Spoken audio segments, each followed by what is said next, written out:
ACB breaker में हम interlocking कैसे करें। जी हाँ दोस्तों, दो सोर्सेस में आने वाली सप्लाई, अगर मानकर चलिए कि दो सोर्सेस से मेरा सप्लाई आ रही है तो दो एसीबी ब्रेकर है, तो दो सोर्सेस से यदि सप्लाई आ रही है, यदि हम एट ए टाइम दोनों एसीबी ब्रेकर को ऑन कर देते हैं तो क्या होगा, दो सप्लाई आपस में पंच हो जाएगा, कहने का मतलब मिल जाएगा, शॉर्ट सर्किट हो जाएगा। इस मसले को ध्यान में रखते हुए, इस बात को ध्यान में रखते हुए क्या किया जाता है, दोनों ब्रेकर को आपस में इंटरलॉकिंग कर दिया जाता है कि ताकि एट ए टाइम एक ही ब्रेकर ऑन हो। अब कैसे करेंगे, आपके माइंड में सेटअप होगा, चलो ना भाई नॉर्मली आरएफ सर्किट में जो करते हैं ना, आरएफ सर्किट में क्या करते हैं, एक कॉन्टेक्टर लिए, एक रिले लिए, वहां से एनओएनसी का यूटिलाइज किए, इंटरलॉकिंग कर दिया। जी नहीं दोस्तों, एसीबी ब्रेकर में ऐसा भूल से भी नहीं करना है, ऐसा भूल से भी नहीं करना है। ऐसा इसलिए नहीं करना है क्योंकि आप एसीबी ब्रेकर में कोई बंदा मानकर चलिए कि इलेक्ट्रिकली ऑन कर रहा है, नहीं हुआ तो सोचेगा चलो भाई मैनुअली ऑन करते हैं। मैनुअली जब ऑन करेंगे ना तो मैकेनिज्म मेरा ऑन हो जाएगा, ब्रेकर का जो मैकेनिज्म है ऑन हो जाएगा, उस कंडीशन में क्या होगा, शॉर्ट सर्किट हो जाएगा। इसी बात को ध्यान में रखते हुए हमेशा एसीबी ब्रेकर का इंटरलॉकिंग एसीबी ब्रेकर में लगे हुए अंडर वोल्टेज कॉइल की सहायता से किया जाता है।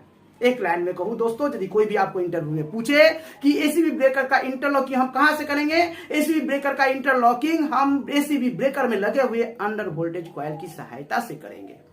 अब कैसे करना है, करना कुछ नहीं है दोस्तों, हमें जो 415 volt supply under voltage coil को डायरेक्ट दिया हुआ है एसीबी ब्रेकर में, भाया बाजू वाले ब्रेकर से लेकर आना है। कैसे लेकर आना है, वहां पर एक रिले या कॉन्टेक्टर लगाएंगे, 415 वोल्ट सप्लाई, उस ब्रेकर जैसे ही ऑन करेंगे ना, जैसे ही ब्रेकर को मानकर चलिए ऑफ करेंगे तो कॉन्टेक्टर ऑफ हो जाएगा, और उस कॉन्टेक्टर ऑफ जैसे ही होगा तो उसके एनसी में हमारा 415 वोल्ट सप्लाई कनेक्शन डालकर रखेंगे। ये NC supply normally close supply जैसे ही हमको मिलेगा इस ब्रेकर के अंडर वोल्टेज कॉइल को मिल जाएगा।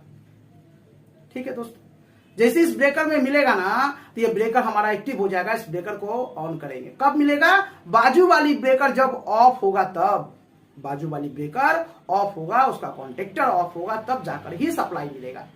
ठीक उल्टा, ये ब्रेकर जब ऑफ होगा तो इसको भी उस ब्रेकर में लगे हुए कॉन्टेक्टर जो है, ब्रेकर जैसे ही ऑफ हुआ उसका भी कॉन्टेक्टर ऑफ हुआ, उसका नॉर्मली क्लोज में मैंने 415 वोल्ट सप्लाई डालकर रखा हूं, ये सप्लाई फिर बाजू वाले ब्रेकर को मिल गया। कहने का मतलब दोस्तों कि हमारा जो अंडर वोल्टेज कॉइल का सप्लाई भाया जिस ब्रेकर के साथ हम इंटरलॉकिंग कर रहे हैं उस ब्रेकर के द्वारा आना है, डायरेक्ट नहीं जाना है, तब जाकर हमारा क्या होगा, मैकेनिज्म हेल्दी होगा। इस कंडीशन में हम मैकेनिज्म को ऑन कर पाएंगे। ऐसा इसलिए दोस्तों कि हमारा अंडर वोल्टेज कॉइल में सप्लाई नहीं गया तो मेरा ब्रेकर हेल्दी नहीं हुआ, मैकेनिज्म हेल्दी नहीं हुआ। कोई बंदा यदि मैनुअली भी ऑन करेगा ना तो